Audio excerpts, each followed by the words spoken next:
is going on, everyone? AP over here at Rum Pure Sports, bringing to you the Strokes Gain Show. I'm here each and every week with my two main guys. We got Snyder, we got Hoop. I'm going to bring Hoopster in first. Hoop, what's going on, my man? I saw last week you locked it. You did it right. You locked in John Rahm. We talked about it on the show. I'll take my L right away. Like I knew it after day one. I'm like, you idiot. It was the most obvious, just free square ever. And I full faded him. And actually, I ended up getting about 50% of my money back, which felt like a win for me, considering I faded the best play on the board. But talk to me about your week, man. Locking in Rahm, good play there. How'd you end up last week?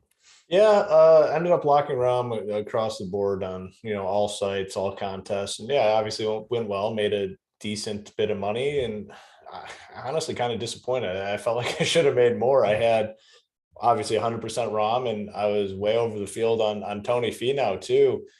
Just one of those weeks where I felt like I should have fully shipped. Obviously did well, made a lot of money last week. But I feel like I could have done better. Cameron Champ, that triple bogey in the last round was really painful. If he gets up to top two, it's definitely a $100,000 plus week for me. But he had the triple bogey, and Adam Long, I think he went double bogey down the stretch. That was very painful. So we talked about it on the Mangone show. Me and Big T hopped on and kind of did a PGA recap. Sunday went about as bad as possible for me and Big T. Big T was live to ship in some of the smaller dollar stuff, not the smaller dollar, but the $20 thing. And I was live in all the high stakes stuff to fully ship, and both fell a little bit short. But, like we said on the show, I mean, the goal in PGA DFS is honestly to give yourself a chance going into Sunday. Just know that if your guys get the job done, you're going to win. Had that opportunity on Sunday, fell a little short, but, never going to complain about a really good week where you make a big chunk of change, back at it again this week, and hopefully run a little better. Yeah, one of the reasons why I was kicking myself is because, and one of the also the reasons why I ended up making 50% of my money back was because of Brandon Wu, a guy that I was very high on, and I was way over the field on him. And I'm like, hindsight's always 2020, but I'm like, gosh, if I just do what you guys did, and I on Thursdays I always look up to see where the team's at ownership wise, and I saw everyone had them locked except me. I like a donkey full faded them. I'll admit that. But it was very high on Brandon Wu. And if I lock him in, and Brandon Wu was the key to unlock everything. So I was like, just missed opportunity, but it is what it is, I will say though, I think that was the move, either all in or fade. And we talked about it. I personally think any of the in-between crap, I didn't look at what people did, but any of the in-between stuff, I thought was just a bad. If you played Rahm at 20% or 25% last week, I think that's a massive mistake. It just doesn't make sense to me at all. I think it's fade, lock, or at least 75%. Anything below that, I think was a huge mistake last week, personally.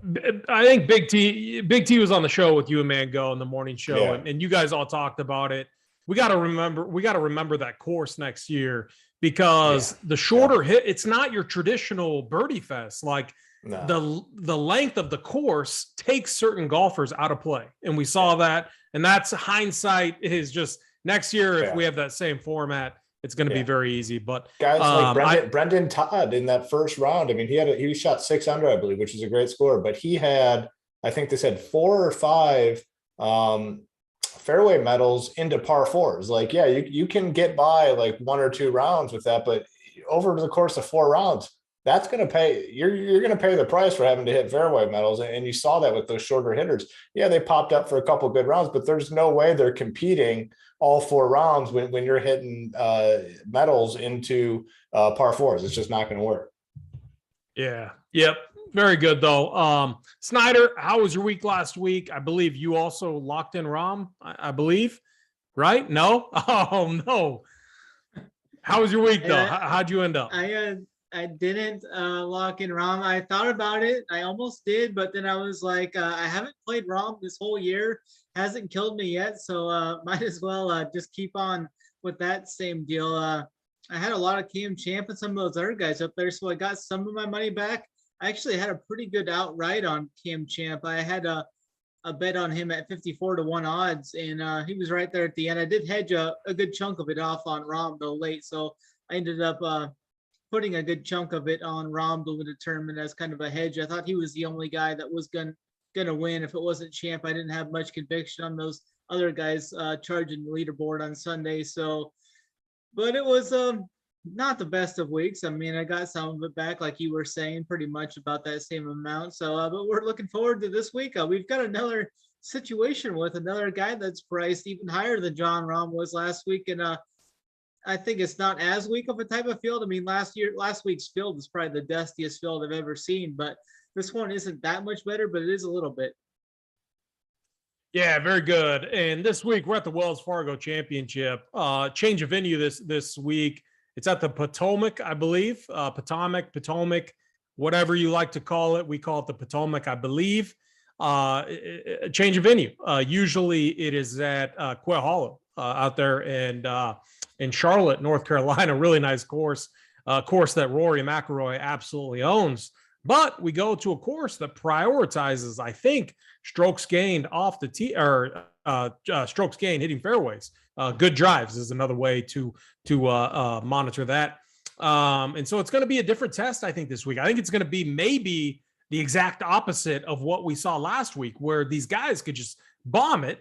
And, Rahm taking driver every single hole might not be the case this week. Snyder, do you have a course breakdown for us? Yeah, TBC Potomac is a par 70. It's going to measure 7,160 yards. This is a second shot track. Ball striking is going to be at a primo here. Golfers are going to see some tough tee shots here, some demanding second shots. I think we see some softer conditions here, though, too, as they've seen some rain, and we're expecting some more rain as the event gets underway here. The rough, it looks to be really tough here this week. I'm seeing 3 inches plus in some areas, so I think that's going to play tough. I mean, you definitely want to find the fairways and such here. They've got smaller than average bent grass greens here. They're going to roll at around 12.5 on the step meter. There's plenty of trouble here as well. There's 80 bunkers on property with 10 holes with water in play as well.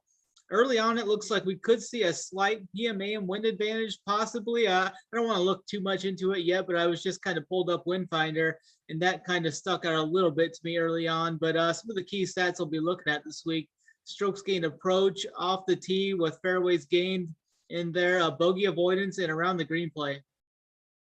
Yeah, very good. If you haven't yet, hit that like button, hit that subscribe button. It helps us out each and every week to bring this to you free. And then I got to give my boy Matty Ice and EJ a big shout out. They've been crushing NHL, and NHL is in the playoffs right now, and they're grinding those slates. And it's tough. I mean, when you get to the playoffs, it's like these slates are different. NBA, we're grinding it right now. JSU, Big T, up to lock. Other people hop on. We had a 6-man booth today. It was crazy. And yeah, it's a good time. Those guys do it better than anyone else. Matty Ice, EJ, they also do it better than anyone else over on the NHL street. So huge shout out to them. A phenomenal season. They were well inside the top 5 for the industry. So make sure, and should be number 1. They're Should the be best. number one, right. They're the best combo. I mean, I love that they got ranked by people, looking down on the industry. I love that, but to me, I mean, they're number 1. I mean, they do a phenomenal job every single slate, day in, day out.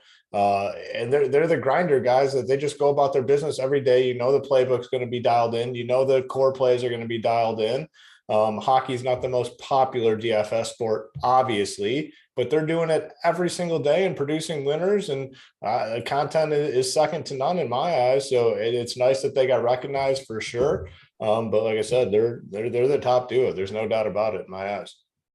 Yeah, and our niche sports over here are just phenomenal. Shout out to the whole team. I mean, a lot of these companies out there, they nickel and dime you. A new sport comes out, they're creating a new package to get more money into their pockets. Not us. We just use our team that we have, a phenomenal team, and we grind and we help to find the winners. So shout out to those guys. Shout out to the team. Appreciate you all. if you're new with us, here's how we do it. We go tier by tier, starting with the 10K and up range, 9K and up, 8K to 9K, etc. And we just talk about the winners, and we talk about fades. We make stands, and that's how we do it. Hoop, as always, I'm going to start with you. I believe, let me just change this up real quick. So I had it sorted by something else. Okay, 10K and up range. We got 5 guys, Matt Fitzpatrick up to Rory. So, like, my question, and I'm going to ask both of you this. We have Rory, who's 7, maybe 7.5 to 1 to win. What are we doing this week? Rahm was 3.5 to 1 last week. Rory right there, 7 to 1 to win. We locking him? Are we not locking him? What are we doing with the 10K and up range? Again, last week it was the decision of the slate what you did with John Rahm. We talked about it on this show. We talked about it on all our shows. We talked about it in Discord. This week it's a similar conversation, I believe, with Rory. Now, for me personally, it's not as similar of a conversation because to me, John Rahm is, well, I mean, not just to me, John Rahm is a much better golfer than Rory. It's not even close. So, I honestly don't know what I'm doing with Rory this week. I'm a big hater of him. Like I said, I think he's probably like 30th best golfer, in the world. I don't think he's anywhere near the top 5. Yeah, real quick on that note. I mean, like legit, maybe 30th it may be a stretch, but like top 20, maybe not. I mean, the list of like good some good guys out there, expanding. So yeah. I'm not, like, what I'm saying is you're not wrong. Like, you're not wrong at all with that. He's not as good as people think. Okay. Well, we can settle on that. He's not as good as people think. Now, me and Snyder talked pre-show here, as much shit as I give him, we'll say he's the 20th golfer, which a lot of people think he's better than. Let's say he's the 20th golfer. If the 20th golfer in the world comes to this event with this field and has his C game, it might be good enough. This is a very weak field here. I mean, there are some guys, we'll get to them, a little bit better field than last week, but he could come out here and not have his full arsenal and likely compete. So not sure 100% what I'm doing with Rory at this point. I mean, I really dig in on Wednesdays. That's my day to build my PGA lineup. So tomorrow I'll make the decision. But again, he's not going to be as highly owned as Rahm was last week. I was actually shocked at how highly owned Rahm was last week, like 40%. We really haven't seen that from many guys. I don't think Rory's going to be that high. Now, if this is played at Quail Hollow, where Rory has dominated, I mean, that is the one track where he's done really well consistently. We're having a different conversation. We're at this TPC Potomac or whatever it's called. And it's not a course where you need length. It's more of an accuracy course, more of hit the fairway. Shorter hitters can contend here. Grinders can contend here. So his edge with the driver is not necessarily there. But like I said, like him coming and having a B- game could be enough to potentially contend here. So not set on what I'm doing with Rory at this point. Now, some easy fades are up next for me. I'm so happy Tony Finau came out and just crushed it round 4 and, never was in contention all week last week. And then what did he finish? Second? Was it a second place finish? Yeah, T2. Mm-hmm.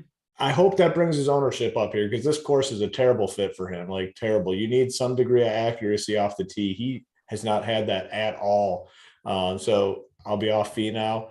Another guy I hope gets ownership is Abe Answer at 10-4. I mean, Abe Answer is not a 10.4K golfer. And last week, the big narrative, the Mexico Open, obviously he's Mexican.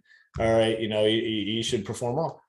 Never got anything going. 42nd at essentially like a home type track. Like, that's not good enough. He has not been good. I mean, you look at his results. He hasn't had better than a 33rd place finish this year. Pay 10-4 for a guy like him? No thanks. But the next guy is, I think everyone's favorite, Corey Connors. The course sets up really well for him. He's playing some very solid golf. I mean, you just 11th, 26th, 35th, 6th, 12th. Course is really perfect for him. So Corey Connors, clearly my favorite up here. Probably everyone's favorite, but again, it's all about leverage and what you do versus the field. And then Matt Fitzpatrick, uncomfortable price tag for him at 10K, but again, this is a course I think that sets up quite well for him. This is a tough track. I mean, that's one thing that people might overlook. I believe it's ranked like 6th or 7th, the toughest course that these guys are going to play on this year. That's where you want Matt Fitzpatrick, where pars are a good score. And I think par is going to be a good score on a lot of holes here. So Matt Fitzpatrick sets up very well for this course. 10K, not a price tag we love on Matt Fitzpatrick, but I love the course fit. So I will be in on him. But Answer, Finau, easy fades. And then Rory, not fully decided what I'm doing on Rory yet. Yeah, I'm going to end up agreeing with you quite a bit in this range. Like, I'm hoping that a lot of people do play Rory, because you take, like, this dude's record at Quail Hollow is incredible, like absolutely incredible. But you take that driver out of his hands on some of these holes, I think that weapon is taken away a little bit, and he hasn't been as good at finding fairways. So paying a premium for him this week just doesn't sound like something that I really want to do, especially like, imagine, like, I've been thinking about it. Like, imagine fading Rahm and then coming back and like being overweight the field on Rory in a worse spot. It definitely seems like a donkey move to do that. So Snyder, 10K and up range, Corey Connors and up, or Matt Fitzpatrick and up. What are you doing with these guys? Yeah, I don't think I can get to Rory either this week. I mean, 11.5 is a lot to pay for. I realize strength of the field and whatnot, and he can win this pretty easily, but I think his ownership's going to continue to drive up. I think once people start looking into this, people are going to look at it as like, they're just going to pull up the tournament stats and not realize where this course even is. So that could possibly drive ownership too. I think he'll probably come in somewhere around like 25 to 30% or something, but I just don't think I can get there. I mean, he's 8.5 to 1. Corey Connors is 16 to 1, and he comes in at $1,400 discount. So I think I'd just rather play Connors and just get off of Rory there. So I don't think I'm gonna get to Rory there. It wouldn't surprise me at all. I mean, if Rory's right there, he's like 7 back going into Sunday, fires like a 64 or something, back door to top 5 or something. I mean, that definitely wouldn't surprise me. Like we saw at the Masters from Rory, but Tony Finau, I don't think I'm going to get there either. 10-6 is just way too much for me. Last week was his best event, strokes gained approach since July of 2020. Gained 8 strokes approach. I think a lot of that came in the final round 63 he shot when there was no pressure on him. He was just in the zone there. The finding the fairways has been a trouble for him as of late. It's been 7 of his last 8 events, he's been under 60% in driving accuracy. And you pair that up with some tough rough here, and then you put that with his poor putting stroke too. I think that just has me off of Tony this week. Answers, another guy I don't think I can play up here. Still doesn't look fully healthy to me yet. He's failed to record a top 30 finish since last November. So I think if you're paying that price tag, I mean, you're going to want something better than a top 30. So off Answer there. Corey Connors, I do have quite a bit of conviction in Connors here. Seems to be underpriced here, I think, for where his odds are and such. Second best win odds here in the field, and he's priced as the fourth highest priced guy. He's popping in all the stats I'm looking at for this week. I think this is a great course setup for him, and I don't mind him. I think he's going to be one of the most popular guys. I think him and Rory are probably going to be up 25-30%. Don't have a problem getting overweight on him, though. And I do like Matt Fitzpatrick here this week. I mean, he burned a lot of people at the Heritage, so hopefully those people don't come back to him, or as many come back to him. I think this course should really fit his game here well. He ranks number 1 in the field in bogey avoidance over the last 24 rounds. Fairly high in the other stats I'm looking at as well for him, too. He just can grind it out on a tougher track like this.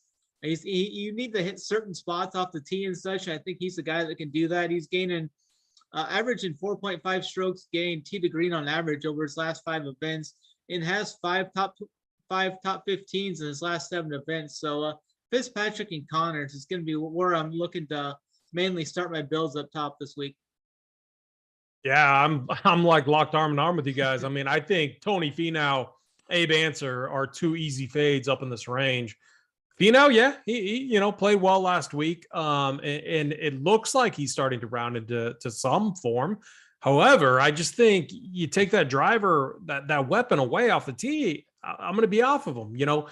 This course is not going to be as forgiving as what we saw last week. Abe Answer just, no, like 10-4. I mean, gosh, But like, what was that? What Big T write in his notes last week about Aaron Wise? Would like rather chop my nuts off or something? I mean, Yeah, something I like that. did. Yeah. Oh, I would rather do that than play Abe Answer. I'll tell you that. And then honestly, I think I'm going to fade Rory too. I just, I mean, I took a big stand last week. I think I got to follow that up with another one. And I'd much rather play Corey Connors. I think Corey Connors is price, odds, everything. When you look at his game, ranks 4th in good drives, finding fairways, ranks 6th in tee to green play. He's an elite ball striker, good on approach, and the putter has been fine. I think he's the best play on the board in this range. And then Matt Fitzpatrick is a guy I always like at tough tracks. So for me, it's a clear, easy 1 and 2, Corey Connors, Matt Fitzpatrick. Snyder, was that the same for you, or do you have a different take? Yeah, I'm going to go Corey Connors 1 and Matt Fitzpatrick 2 as well. Yeah, very good. Hoop, you're 1 and 2, then take us down into the 9K range. It's going to be a consensus up top, Connors, Fitzpatrick, and feel pretty damn good about it too. So yeah, I like that we're all on the same page there. 9K range gets a little more tricky. You got guys at the top that uncomfortable price tags. Hatton at 9.9, Leishman at 9.7, Keegan at 9.6. Unless you guys convince me otherwise, it's going to probably be 3 fades for me up top. Like, I'll just get more Connors and Fitzpatrick opposed to playing anyone here. I feel like with Hatton, you're either a Hatton guy or you're not. Just not a Hatton guy. I typically don't play him. It really hasn't burned me at all. There's not a time I can think like, oh man, I faded Tyrell Hatton on my week's over. So I'll just continue fading him. Leishman at 9.7. I don't know. I mean, he just hasn't done, again, a guy that hasn't really done anything to punish me, so I'll fade him. And then Keegan at 9.6, like, he has had some good finishes lately. I'm not interested. I do like some of these guys down in the lower 9K range though. Henley and Woodland I like a lot. I think Henley specifically is a really good play. That just seems like screams Henley course, where you hit fairways, you hit some irons, you make a few putts along the way, and that's good enough. And I think that's what you have to do at this course. It just strikes me as a Henley course. I'll be on him. And I'm going to keep playing Woodland. I just don't think Woodland is that different than these guys in the upper 9K range. And you're getting a good discount. 24th last week wasn't the greatest week, but if you played him last week, which I did, he didn't crush you by any means. So I like the fact that he played last week, playing again this week. And then obviously the 9K guy, we know, I don't even need to mention him, Patrick Reed. We know what we're doing there. Not playing him continues to underwhelm, even in a very weak field last week. 42nd. We're not playing Patrick Reed. So it's kind of where I'm at. Unless you guys convince me I'm one of the guys up top, I'm going to focus on those 2 guys in the lower range here. One last quick note. Keegan Bradley, are you playing him or not? Yeah, as it stands now, I said, Hatton, Leishman, okay, and Bradley. Yep, I'm going to be off unless you guys have a strong conviction. I could be swayed potentially. I couldn't remember if it was you kind of on that first look or someone that I was listening to, mention Keegan Bradley. Yeah. So, yeah, very good. Snyder, 9K range, not a very big range. I think we're all going to agree that Patrick Reed, like, I mean, man, he's like Ricky Fowler territory, in my opinion. Like, the pricing on him is absolutely egregious. Snyder, what are you doing with the 9K range this week? I'm not playing Patrick Reed, and I'm not playing Hatton. I'm not a Hatton guy, just like Hoop was saying. I'm kind of torn a little bit on Leishman. He's had some decent stats to start the year, but hasn't been like huge. He does have fairly good course history at this course. Like, looking back at 2017 and 2018 when those 2 events were played here, he finished 5th and 13th in those. He's been a pretty good ball striker this year, pretty high in bogey avoidance as well.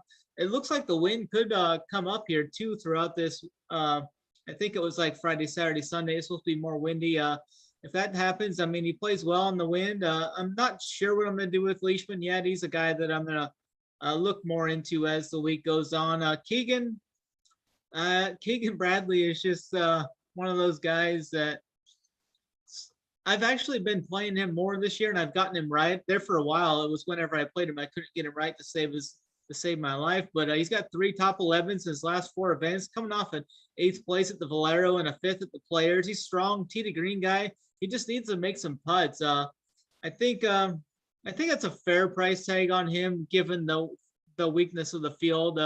So I think I may be on Keegan some. I do like Russell Henley a lot. I think this is, like Hoop said, is a great course fit for Russell Henley. And he's another guy that burned a lot of people at the Heritage. He was right around 20% owned and missed the cut that week.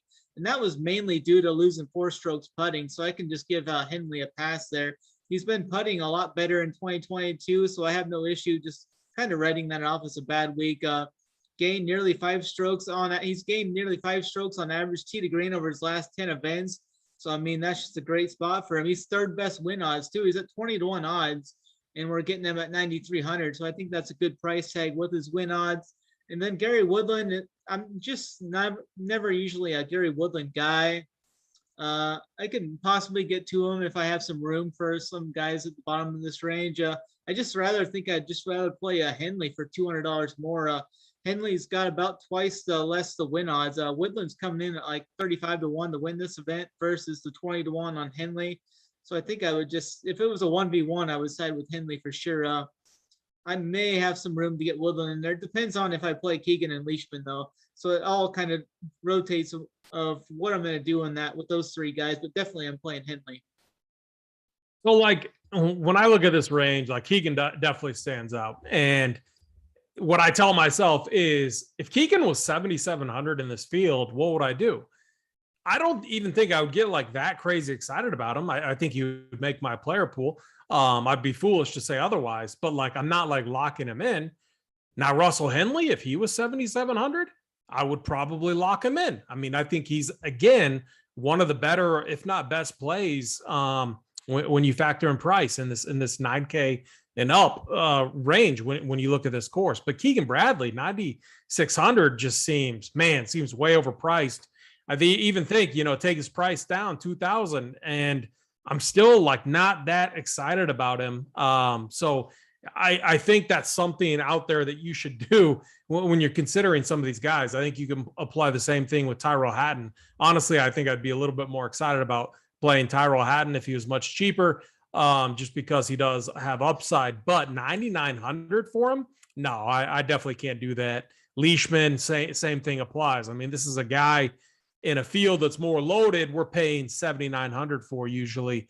I'm not necessarily ready to pay a massive premium for him. So I'm, again, making a lot of cuts up here. I think I'm going to make a lot of flag plants, the Corey Connors, Fitzpatrick, the Russell Henleys, these guys that play good on tough tracks, that are good ball strikers and good off the tee. Gary Woodland fits that mold for me as well. Patrick Reed, definitely not.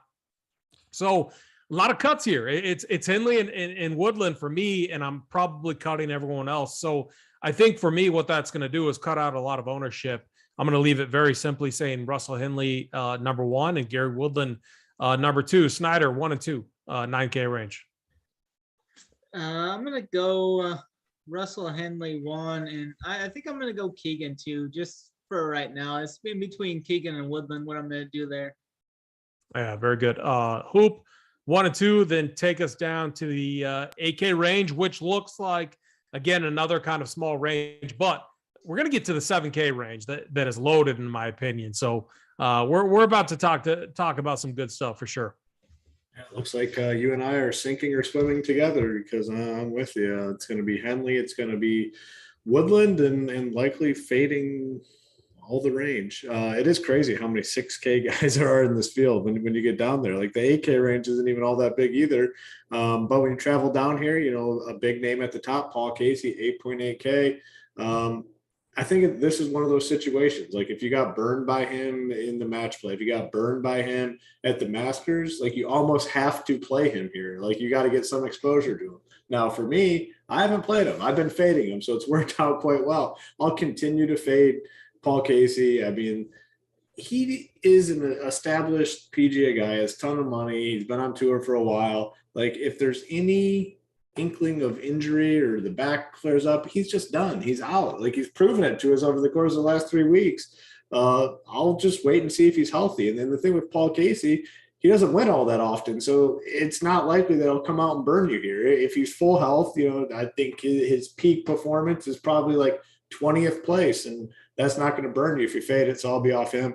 Sergio, I have some interest in. I think this course could set up well for Sergio, and he's been pretty steady. We haven't seen a really strong performance, but he's been anywhere from, you look at beginning of this year, like 12th, 39th, 38th, 26th, 23rd.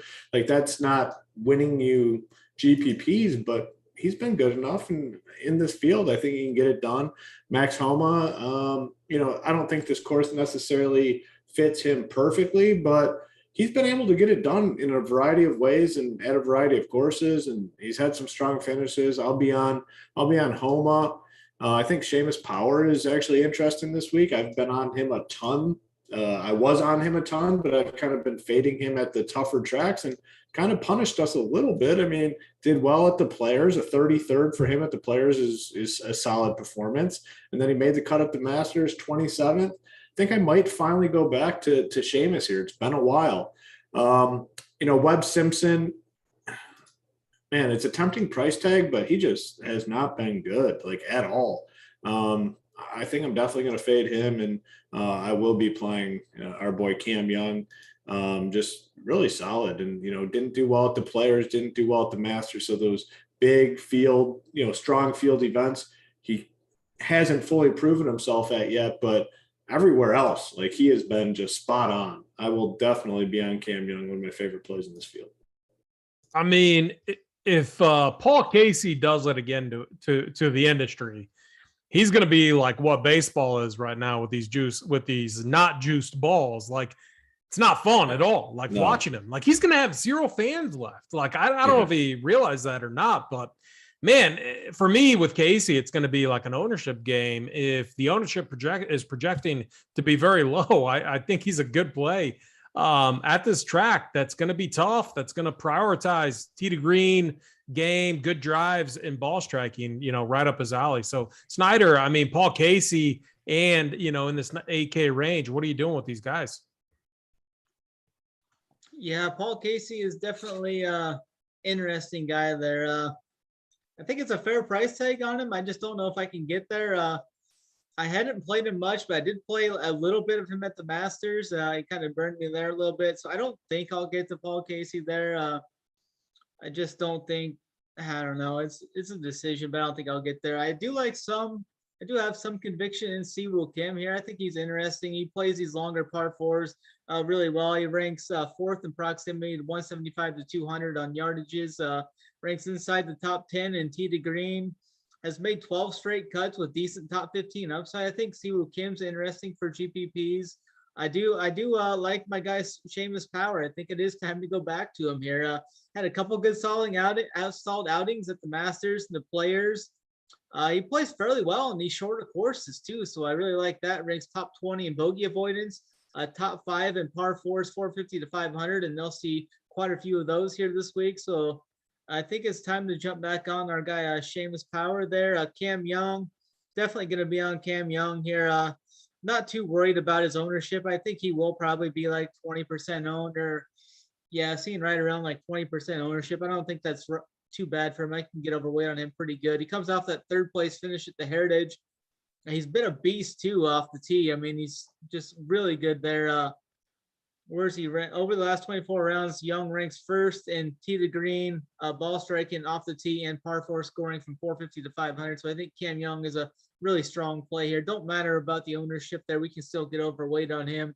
But Max Homa is where I'm going to disagree with my guy Hoop at. I just haven't been playing Max Homa past March. You look at the stats like the last 2 years. It's crazy. It could be noise, but he's got more missed cuts than he does top 20s over the last 2 years. Once we get outside of that January, February, March, where he just crushes. I don't know what happens, but it just hasn't been that good for him. So, you're not believing the baby narrative? This dude just found out, I believe he's having a baby boy. Baby narrative, just all over Instagram and everything. You're not a believer in the baby narrative? I didn't even know that. Now I like him even more. Oh, he's motivated. He's highly motivated, Snyder. It could burn me there. I think he's going to be like right around 20%. I think he'll be one of the top 5 highest owned guys. Snyder. It's not all of these guys can't be 20%. I mean, we see it each and every week. I mean, probably 15% or under, right?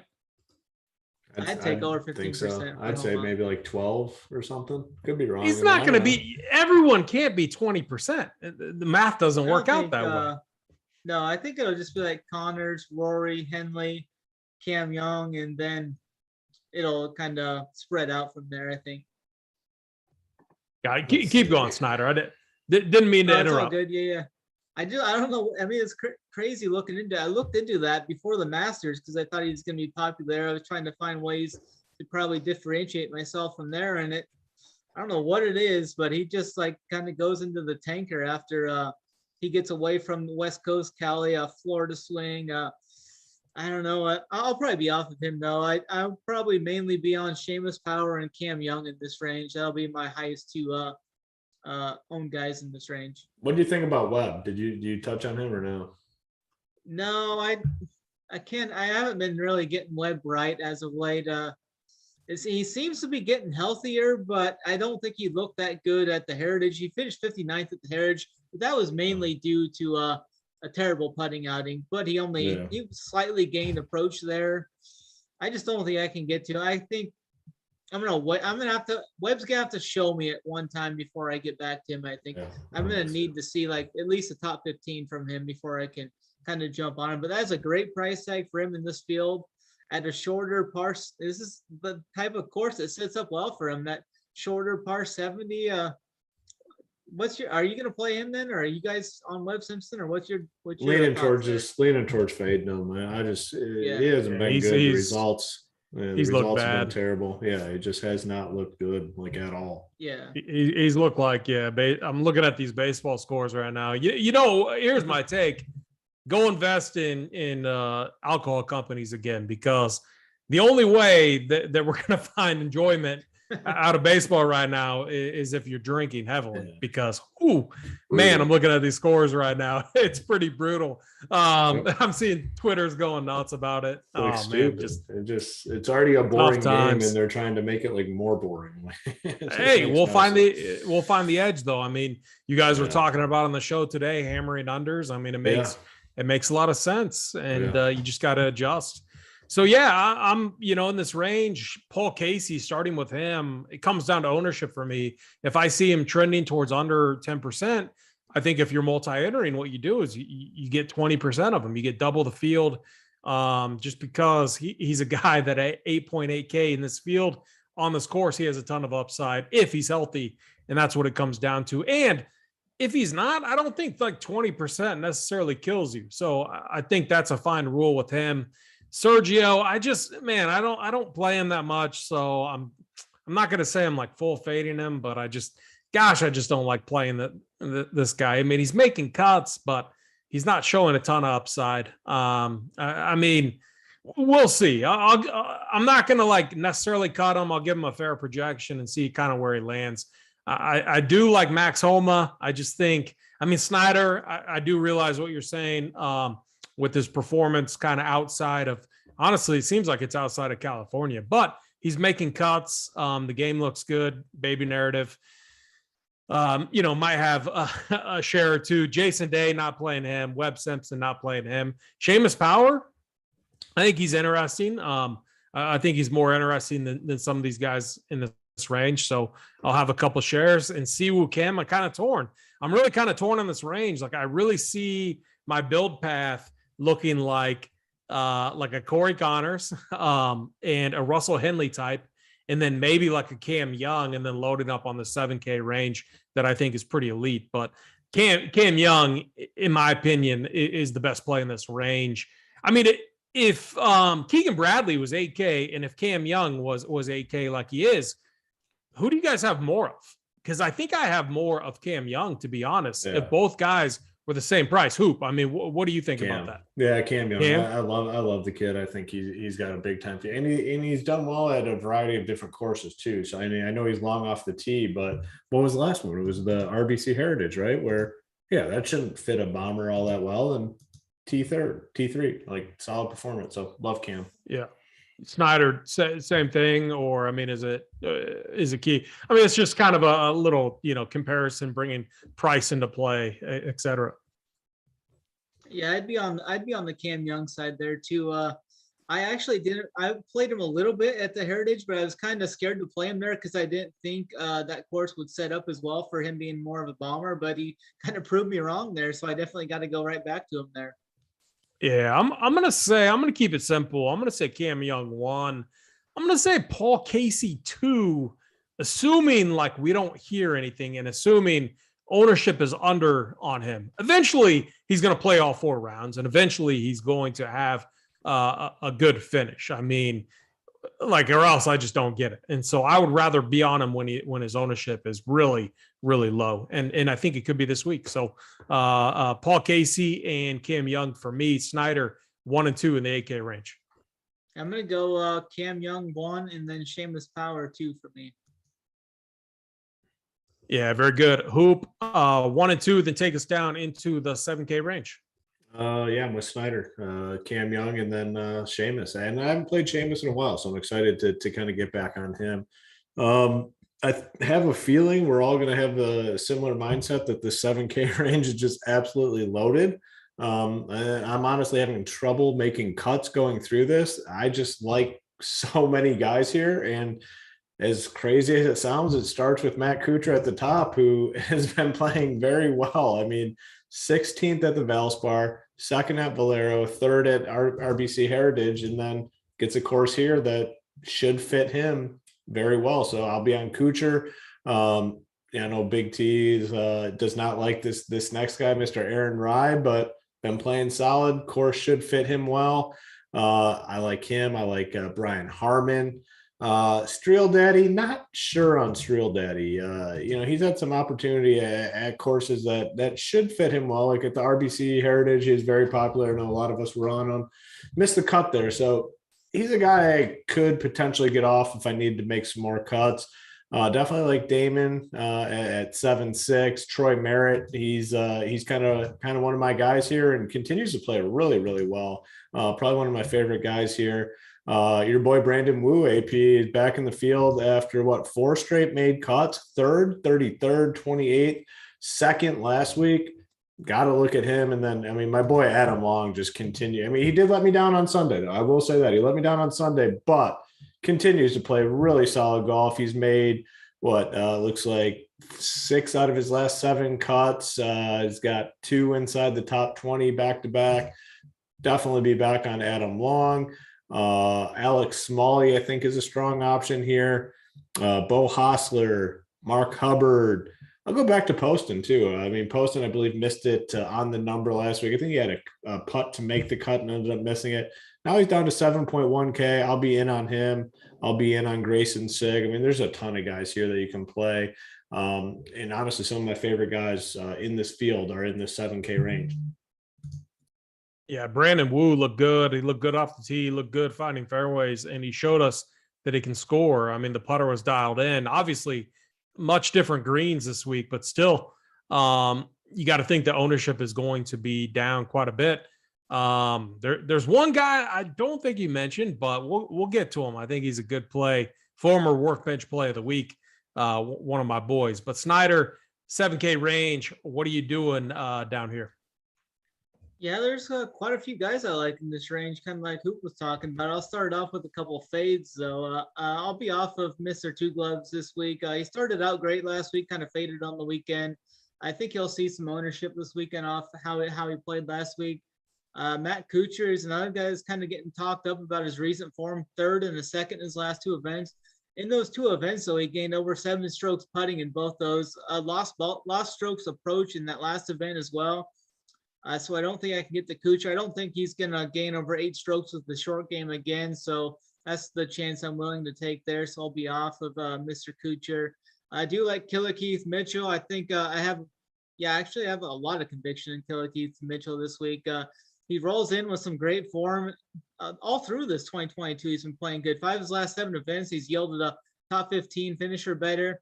Comes off a 13th at the Players in his last event. He ranks 3rd off the tee, 7th in tee to green in his last 24 rounds. But I like Killer Keith Mitchell here. Doug Gims, another guy was great off the tee and approach last week, gaining over 4.5 strokes approach in each of those stats. The short game kind of buried him a little bit last week, losing 4 strokes putting and lost another additional stroke around the green, but he's still able to finish 33rd last week. He's top 25 in fairways gained, tee to green, and bogey avoidance. So we'll have some more Mr. Gim there.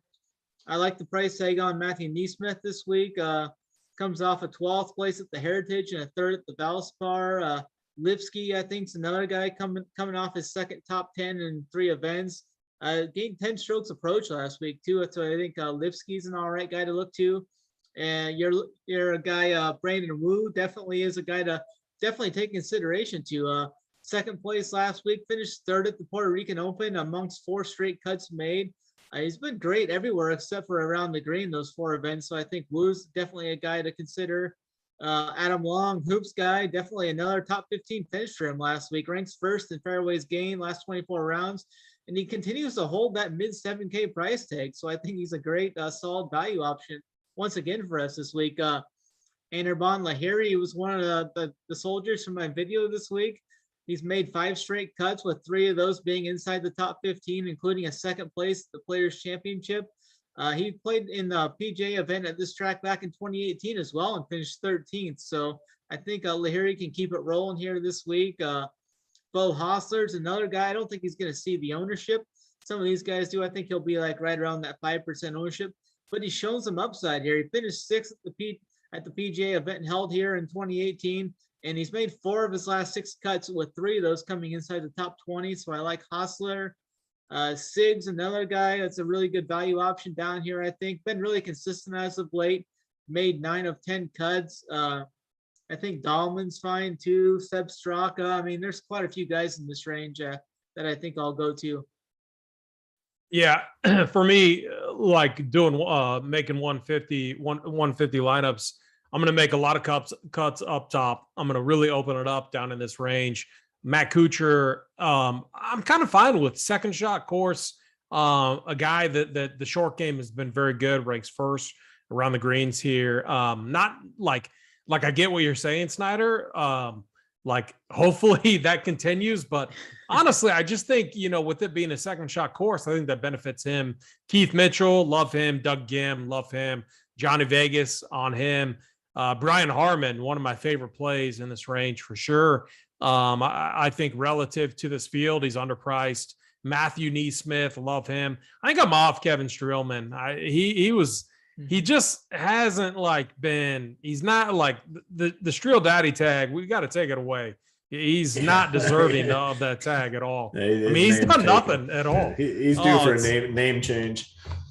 Just like, who was it last week? We were all talking about how we got off of him, and do you guys remember who that was? Kirky, yeah, Chris Kirky. Yeah, Kirky. He missed the cut. What Streelman's in that same category for sure. Seb Straka, though, former workbench play, the dude is just phenomenal. Doesn't matter what type of track it is. The Players is very much a second shot course. He was in contention there for a long time until 17 when he hit it into the water.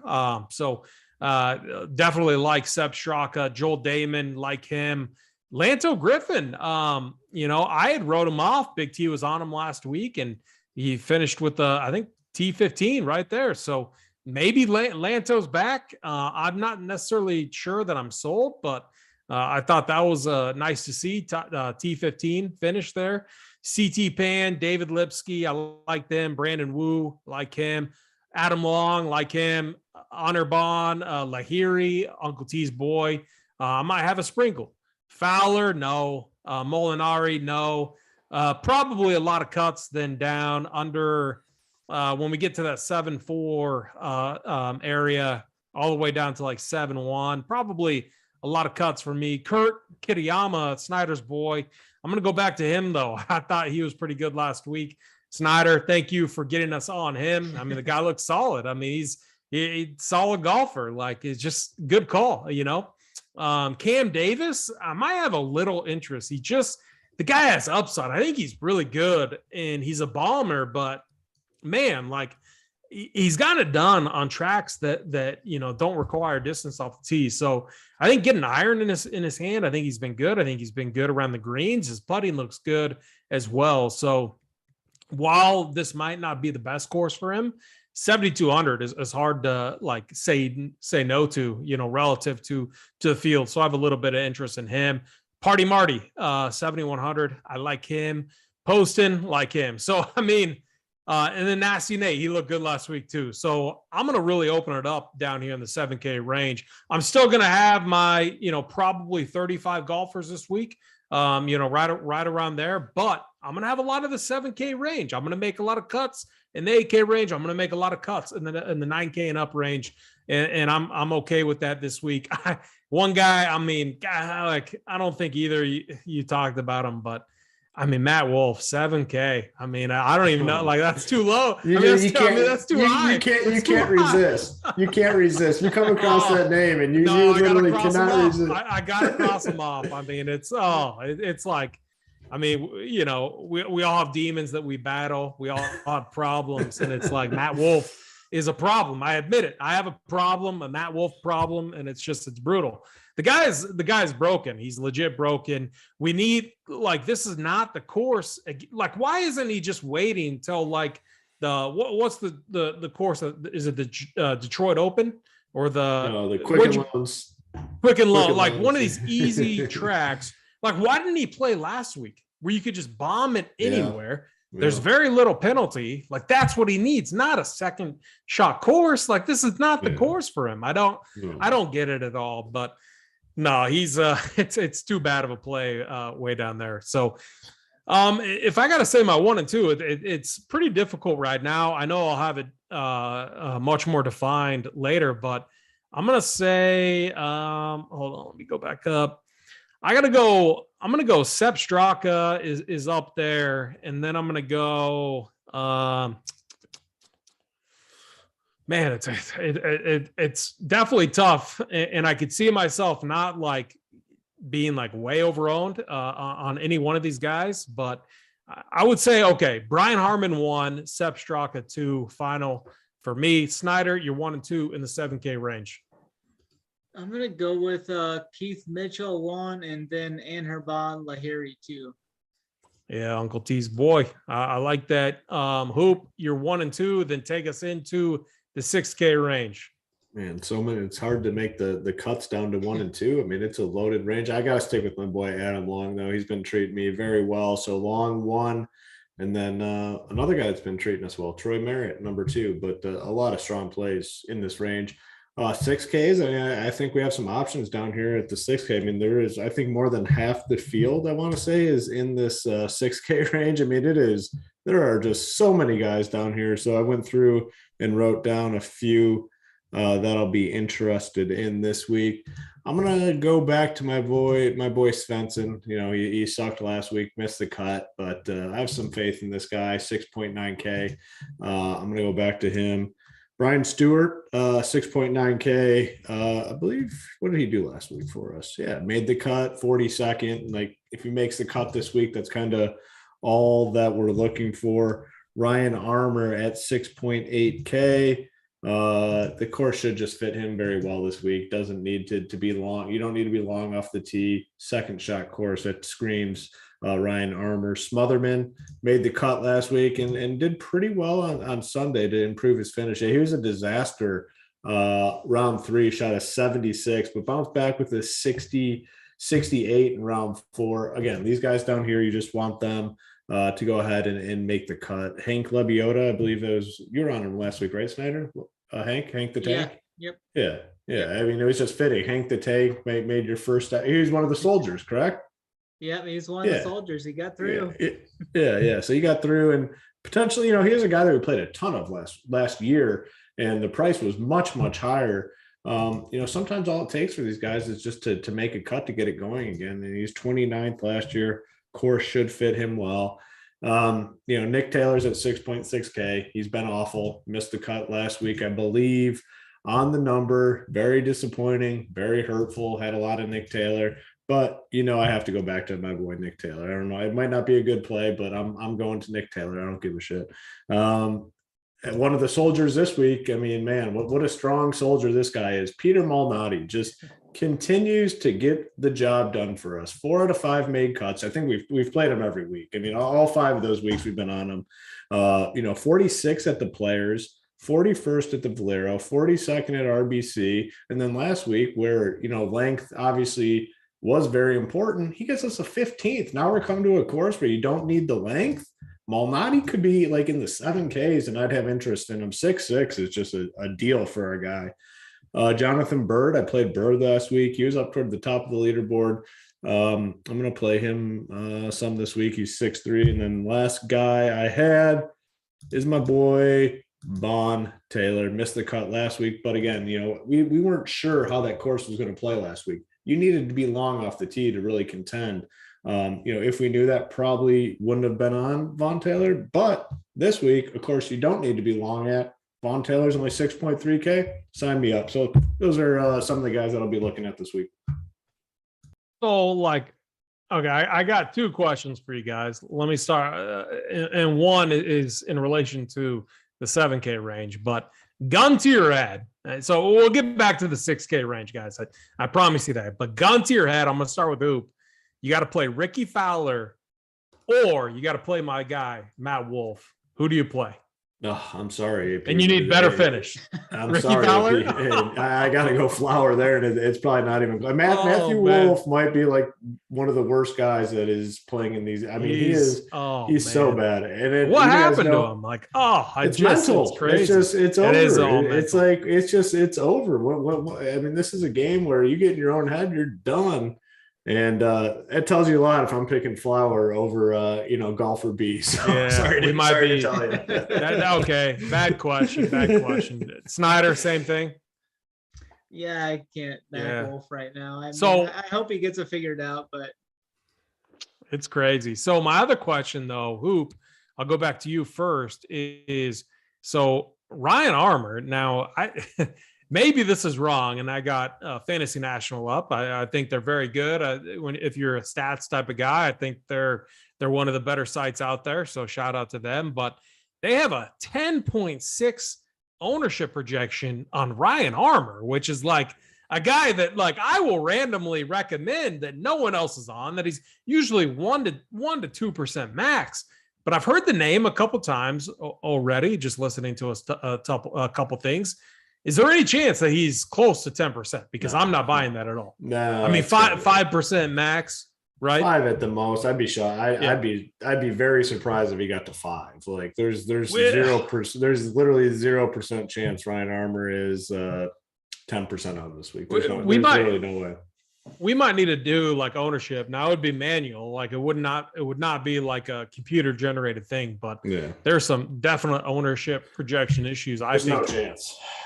That are wrong in the industry. So, okay. I had to confirm that. Not a diss at all to Fantasy National. I think they're an excellent site. Love them for stats and everything. That's where I go and use. So, but I do think I saw that. I'm like, there's no way if he was going to be that high owned, I can't play him, but I don't think that's the case either. So Snyder, 6K range. Talk to us about these guys down here.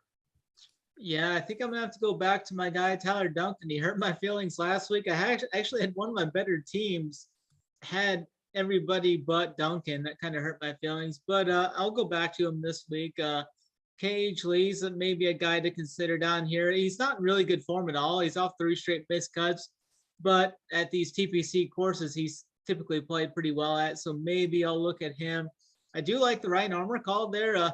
He doesn't have the best history either, best form heading in, but I do like to play him here at these shorter tracks. He did finish second here back in 2018 when the other event was here. So I think Armour's a solid option there. I do like our guy, Mr. Malinetti, though. I mean, he continues to just be such a strong, consistent guy. And we get a $300 discount at him this week compared to where he was last week off that T15.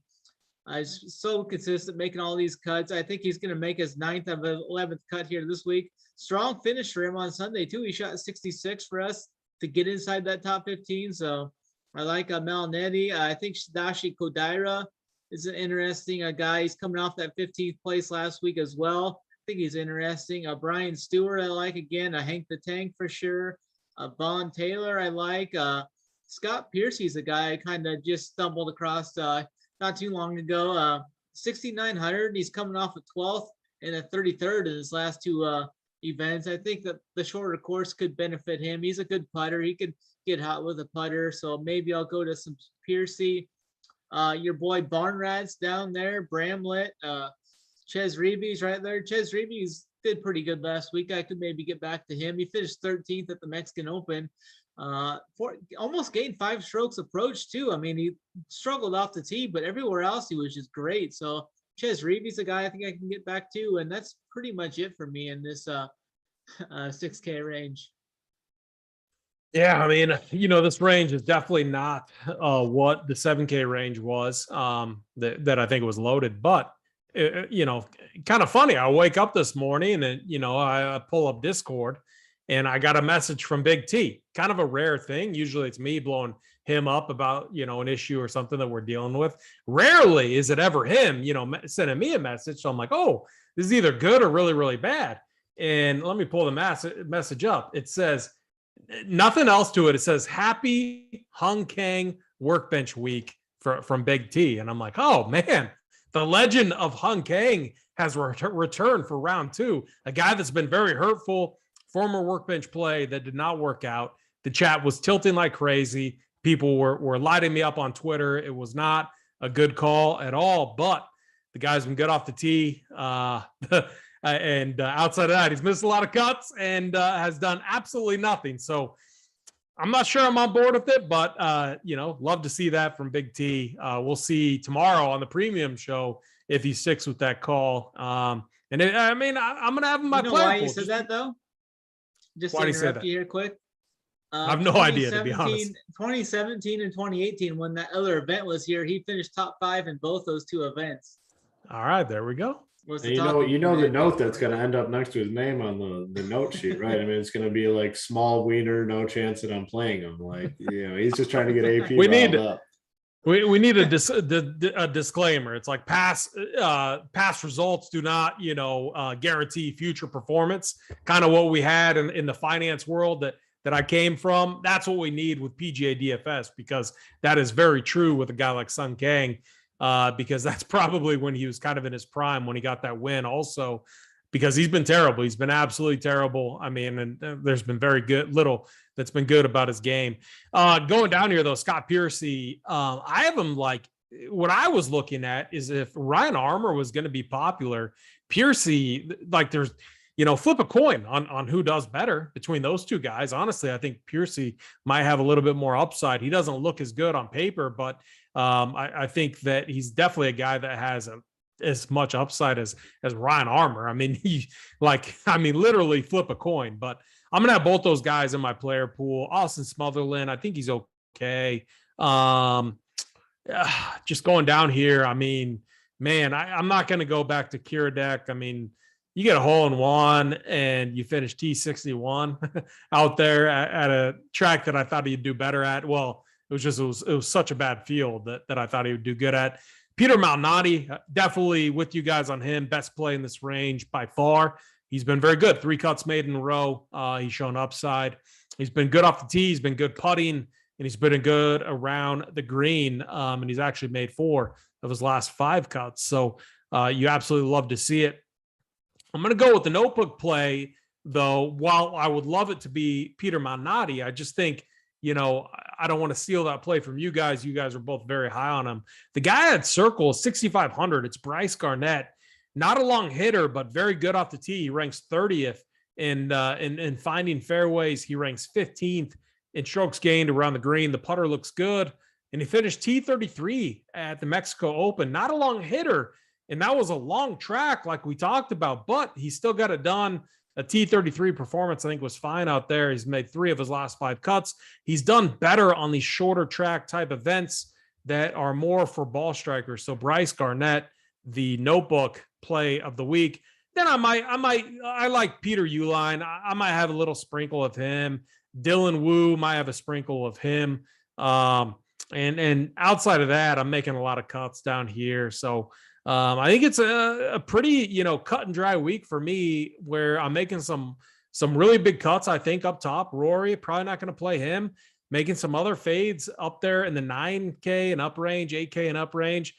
I'm loading up on the 7K range, and I'm mixing matching with guys like Corey Connors and others up there. I think it's kind of cut and dry, but comes down to getting the right, lineups, mix and match, the right player pool and everything. And I feel pretty good about it this week.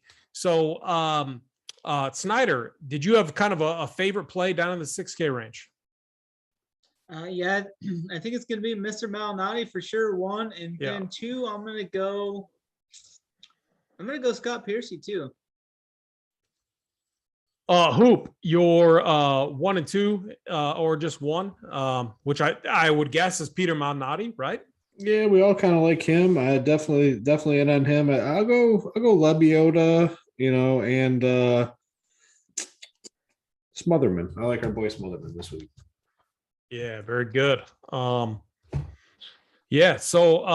going through here, so the next part of what we usually do is we pick our winners, and we usually pick 2, 1 that whoever we just think is going to win, and then 2 we give kind of a long shot that we like betting wise. Snyder, I'm going to start with you. Who do you got winning this week? I'm going to go with Matt Fitzpatrick at 20-1. He's won a few times overseas, but I don't think he's won a PGA Tour event yet. I think this is a great spot for him to pick up that PGA Tour win. So I'm going to go Fitzpatrick 20-1. And then do you want the long shot as well right now? Yes, sir. Yeah, I'm going to go with Bo Hostler at 100-1. He's shown some upside as of late. Maybe he can break through here. So I'm going to go Hostler at 100-1. Man, the Cam Young and Seamus Power odds.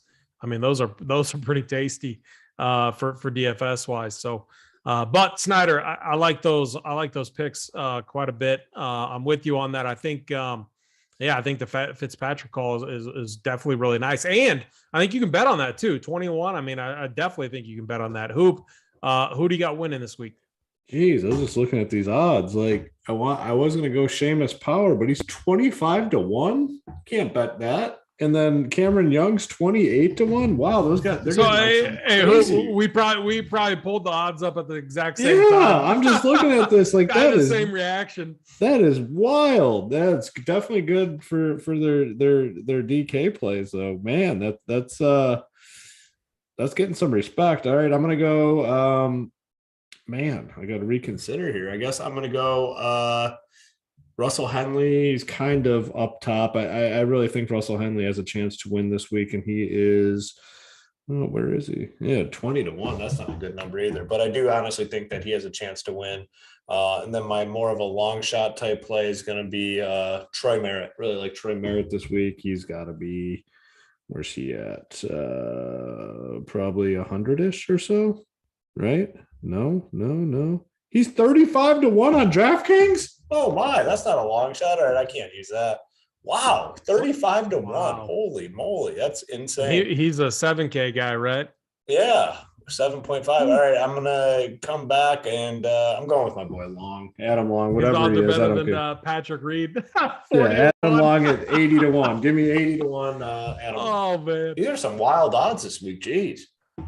Yeah, well, I think the odds might be sharp. To be honest, I think this might be a week that I really correlate my exposures with some of these odds outside of Rory.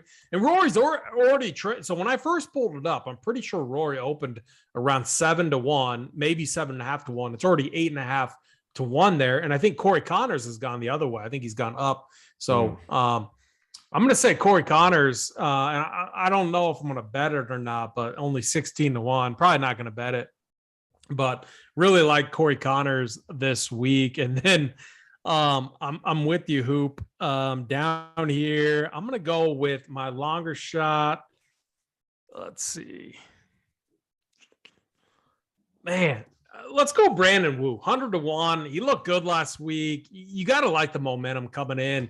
I mean, some of the, like I was going to say some of these other names, someone in chat, so Johnny Vegas is the guy I was looking at, but someone in chat, mentioned that he might be out this week. So might have been something that I missed. If he's out, then yeah, remove him.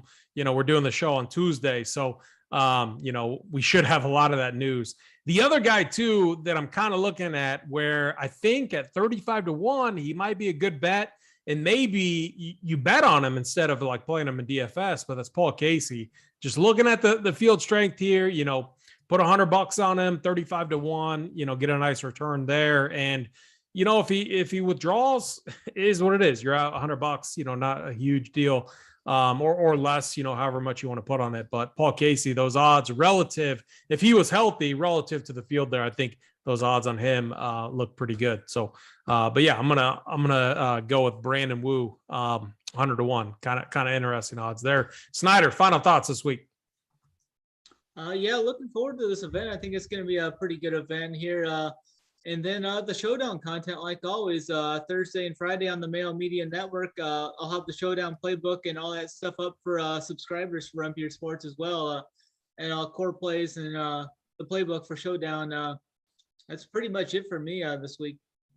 God, man, if Big T's watching this, never fade Big T if he goes to Chipotle 1 and then 2 on the same day if he gets a pedicure, because that dude's shipping. He already cashed and I did not know I was against him. So I was on the Bucks tonight and I'm on the Warriors. And oh my gosh, this start by the Grizzlies. I'm going to get absolutely pounded tonight. Hoop, I'm going to ship you here soon after we get off the show. Got to cover my losses for sure. But Big T, shout out to you. Good call. Obviously, got it done. Better than me tonight. But Hoop, final thoughts this week at the Wells Fargo Championship. Yeah, looking forward to it. I mean, that 7K range is loaded on DraftKings, and we talked about a lot of the guys, and I think that's going to be the key. And then what you do with Rory is super important. I haven't fully decided. I'll make that decision tomorrow, and I'll be in the Discord, chatting with members, about what I am going to do with Rory, and then we'll have all our content rolling out, later tonight, tomorrow morning. Playbook, core plays, tiers, cores, cash chart will all be out by tomorrow afternoon. So head on over to Rumpier Sports and check it all out. Yeah, hit that like button, hit that subscribe button. It helps us out a ton. We're gonna have the playbook up tomorrow morning, cash chart up tomorrow morning. The premium show tomorrow with Tambo, Uncle T, and Big T is coming out tomorrow. Members only. Make sure you sign up so that you have access to that. And cut and dry week for me. I am eating a lot of chalk up here, but I'm also making a lot of cuts, and I'm loading up on the 7K range. Simple as enough. I think it's going to be a very fun week. With that, I'm AP. That's Snyder. That's Hoop. Helmet. Get us out of here.